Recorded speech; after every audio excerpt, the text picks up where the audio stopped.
This morning I was going to greet you from the campsite we stayed at, but as you saw there, a bit of a cloud inversion, a complete mist, rain, drizzle. It was horrid. I concentrated on getting my tent down and up out away, and then reached this. So Stainforth campsite, it's a mobile home and more caravans than anything, but they do allow campers, and for hikers it's £10 a night. Good facilities.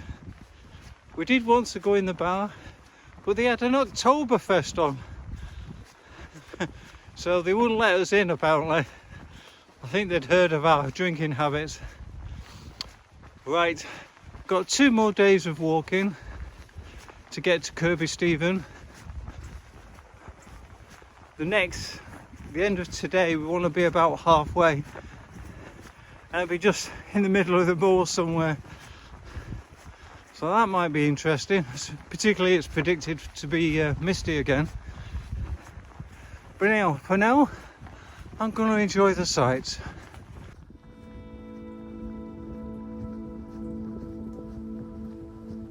Having thought we were escaping the mist, we're going back down into it.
So we're now going underneath the Cecil to Carlisle railway.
So we're now on the Pennine Way.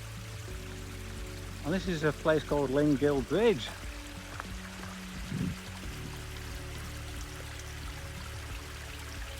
And I recall when I did the Pennine Way, I actually wild camped over there. On that night, it got down to -5. Not a night I'm gonna forget.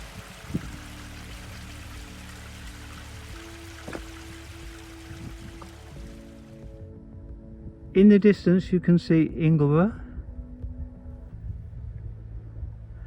then Ribblehead's Viaduct, and then you have Whernside. Now if I did look behind me, I would be able to see Pennine, but it is a very distant speck on the horizon.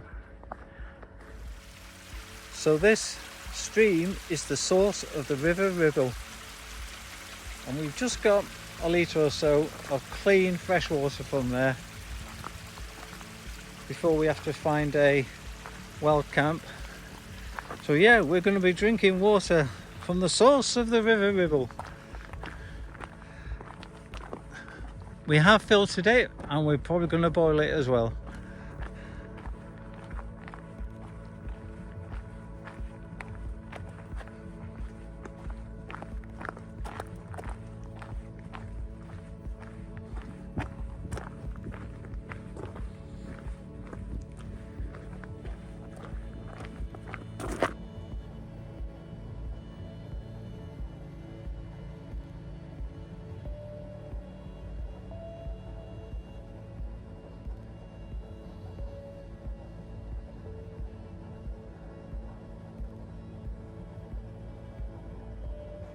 Evening folks.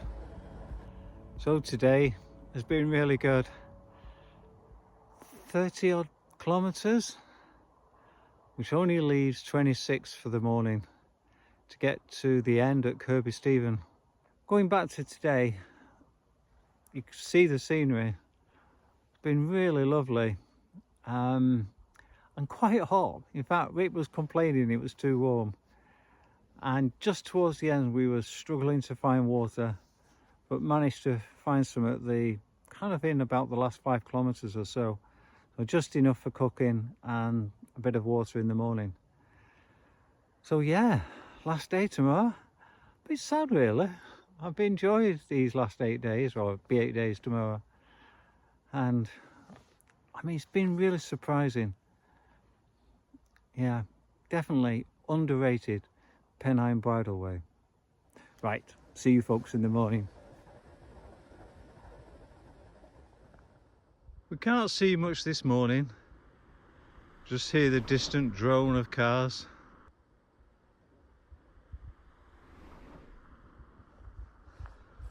And checking, leave no trace, no tent pegs, no litter.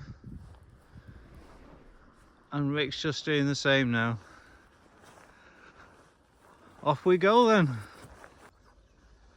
We've just had to walk on the road for a little while and it's quite misty, so we've had to concentrate on safety. But as you can see, we're near Garsdale station, and you could go to Cecil or on the other side, Kirby Stephen. So theoretically, rather than walking, we could get the train. Ooh, look at that as well. To Lee Yeat, altitude 1,750 feet, winter conditions can be dangerous. Yeah, it did feel a bit like that with the mist and a couple of cars coming past. But we had our torch lights on, our headlights on. I have mentioned that today is the last day, and officially the Pennine Bridleway finishes on a random A road going into Kirby Stephen. And I think it finishes there because of the ability to get a horse box ready to obviously load the horse up. But from a hiker's point of view, it makes more sense to carry on into Kirby Stephen. And when we get near to Kirby Stephen, we're going to take what would have been Lady Anne's Way or the Pennine journey. It's just a 2-3 miles further north rather than heading over to the west onto the A road. However, in addition, there's another reason now, which is this sign.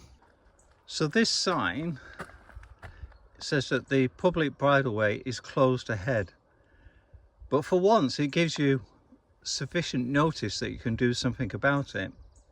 So it's saying in 11.7 kilometres north at Hazelgill due to a collapsed bridge.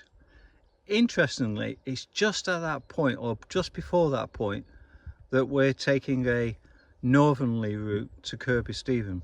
So we're safe because of the fact we've decided we were already going to go into Kirby Stephen.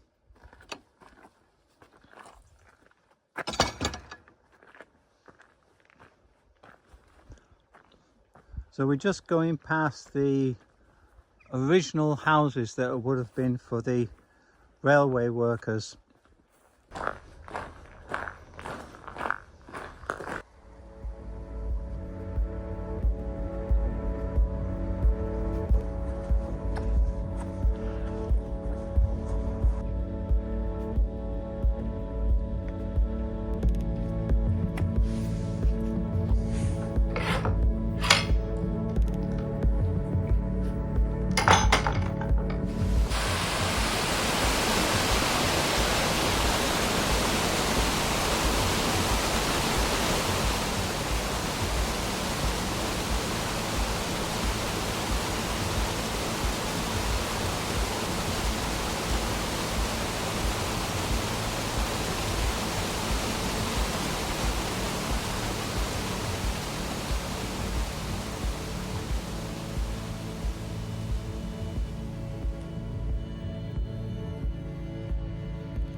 Back on the trail, as you can see, heading upwards, getting back on the moors.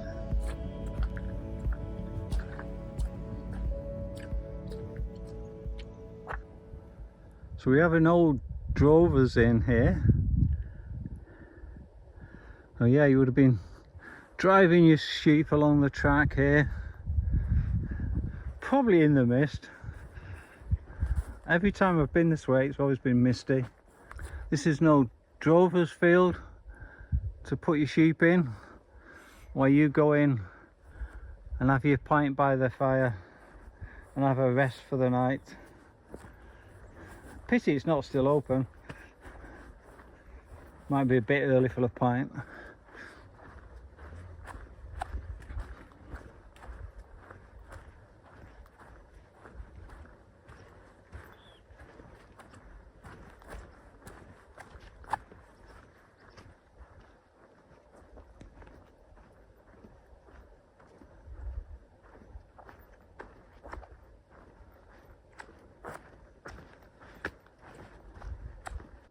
So this trail that I'm standing on now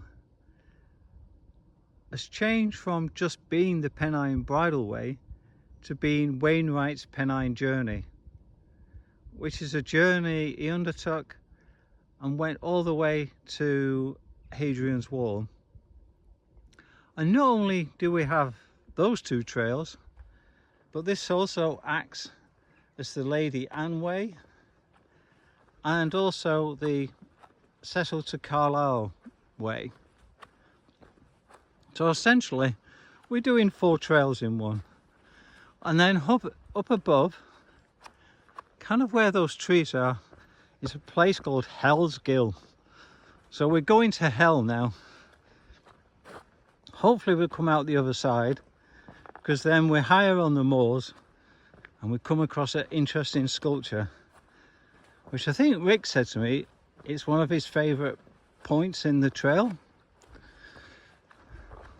I love this sculpture. I've passed it many times. And so the break in the middle is depicting the river. So down in the valley we have the River Eden. And of course you can't see it particularly well today. but you certainly can't miss this sculpture.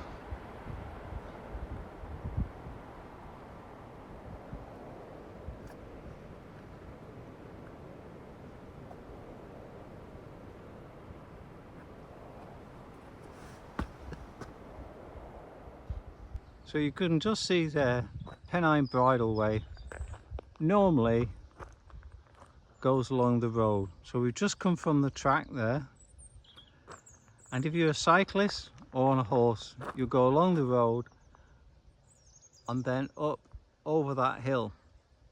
However, for hikers, it's actually this way. So you can just see there in the distance ricks going down that trail there, and if you're hiking, that is the best way, and that's what it shows me on the Harvest map. So the area that we're in now is called Burkett Common, and underneath this hill runs the Cecil to Carlisle railway, and just over there you can see a little archway, and that's an air shaft. And the part of the trail that we're using at the moment is the Pennine journey, Wainwright's Pennine journey. We've not got too far to go now, he says, hopefully. This is Lammerside Castle. As you can see, it's a bit crumbled down, shall I say. And use the word castle lightly. It does say that on the map, but it's a castle. But in reality, it's more of a peel tower. And this area had kind of lots of Scottish invasion. And yeah, they would drive the cattle downstairs and try and lock up. Then the people would be upstairs. You can see this is more of a kitchen area. I believe that would have been stairs to take you up. You can see like a curved area, so you would have had a tower there. Sure, you can see with that there, it's not particularly big. It was more of a family home rather than a castle, even though when you look at the map, it does call it Lammerside Castle. There you go, Kirby Stephen, 3/4 of an hour. So what was I saying? 3/4 of a mile down the road or the track.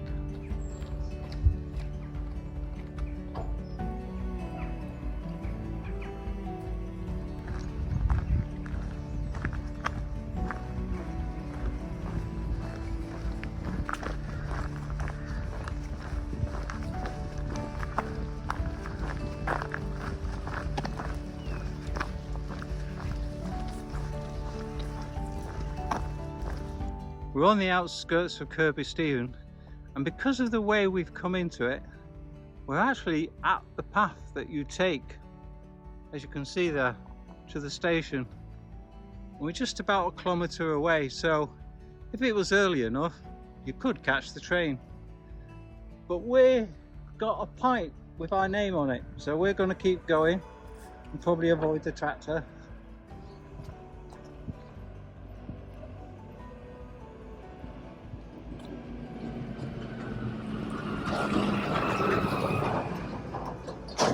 We've done it! Our absolute end. This is what we had in mind, as well as the pint, which we're going to get later. But we've finished the Pennine Bridleway, and it's been an awesome trail. We're so chuffed with it. It's so underrated. I don't know why. Anyhow, let's go and get that pint. Cheers!